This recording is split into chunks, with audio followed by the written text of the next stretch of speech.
जब भगवान विष्णु ने तोड़ा देवर्षि नारद का अहंकार। देवर्षि नारद भगवान श्री हरि के परम भक्त थे। वे वीणा बजाते हुए अक्सर नारायण नारायण गाया करते।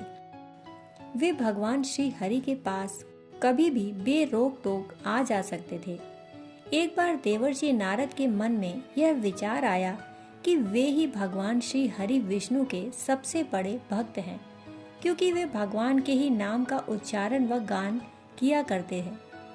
फिर इस संसार में उनसे बड़ा भक्त शायद ही कोई दूसरा हो सकता है।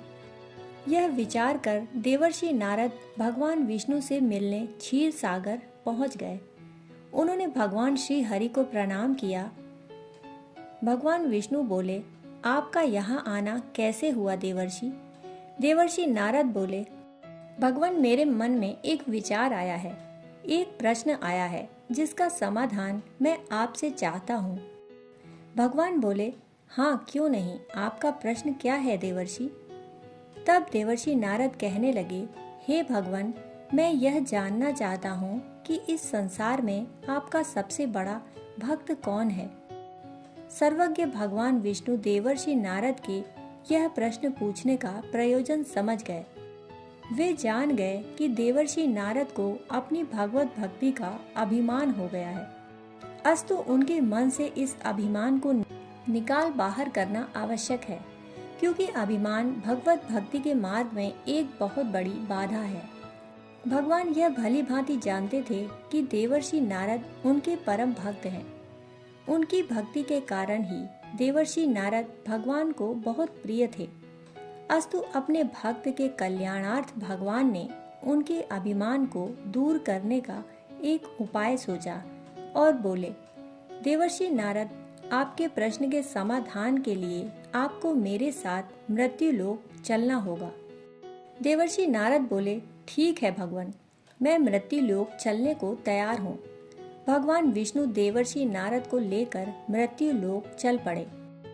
धरती पर पहुंचकर दोनों ने एक किसान का वेश धारण कर लिया और एक गांव के किनारे बनी एक झोपड़ी की ओर चल पड़े। भगवान बोले, देवर्षि, मेरा एक बहुत बड़ा भक्त यहीं इस कुटिया में रहता है। दोनों ही उस कुटिया की ओर चल पड़े।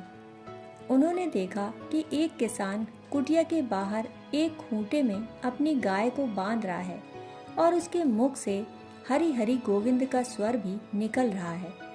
किसान वेशधारी भगवान विष्णु ने उसके निकट जाकर नारायण नारायण कहा तो उस किसान ने विनीत स्वर में पूछा, मान्यवर, आप कहाँ से आए हैं? मेरे लिए कोई सेवा हो तो निसंकोच बताइए। भगवान बोले, हम नगर जा रहे हैं, पर अब अंधेरा घिरने लगा है।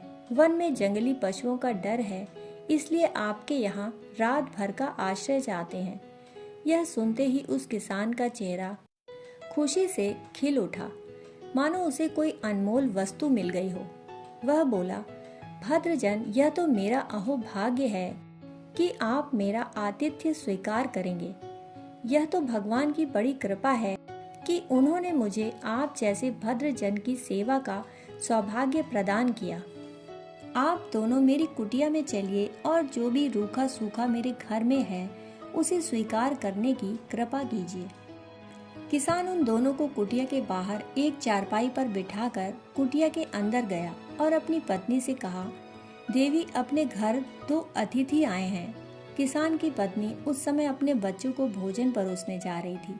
वह धीरे से आटे का बर्तन दिखाते हुए बोली, घर में बस यही थोड़ा सा आटा बचा है, बच्चे भी भोजन मांग रहे हैं।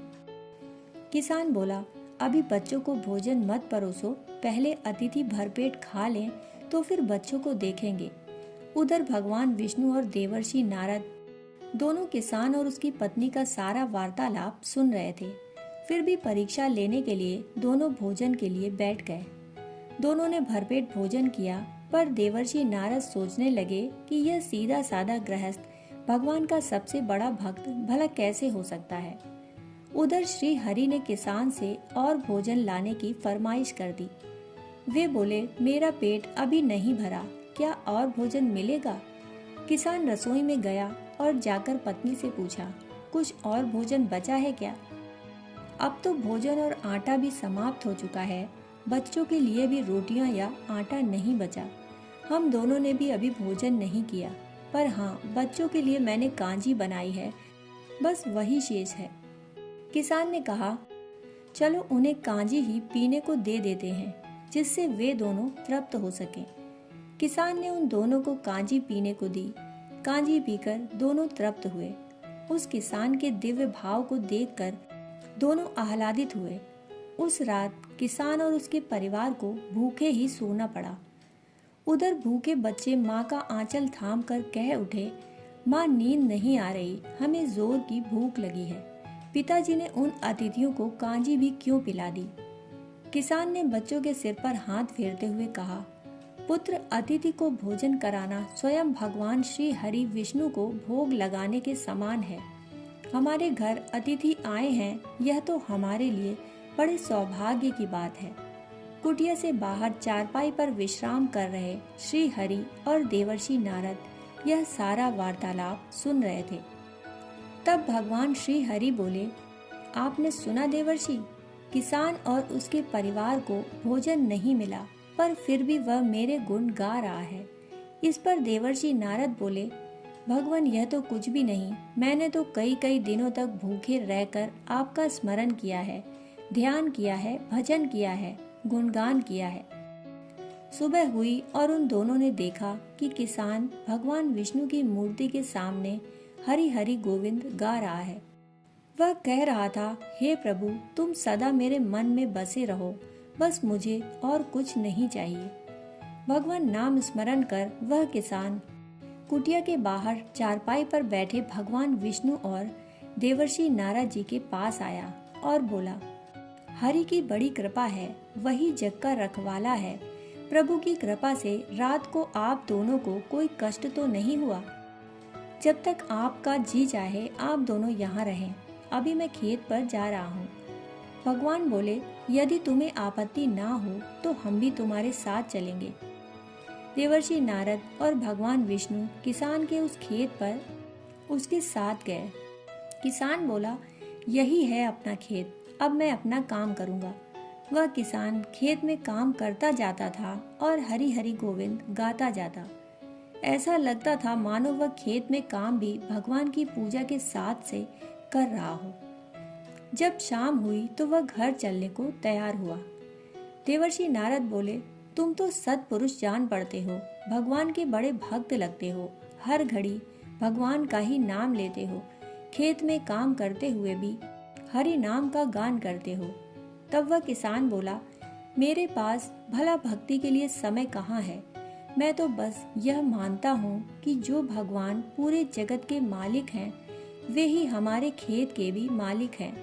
मैं खेत में काम करते हुए यह महसूस करता हूँ कि यह खेत भी भगवान का है। मैं भगवान के खेत में भगवान के लिए ही काम कर रहा हूँ।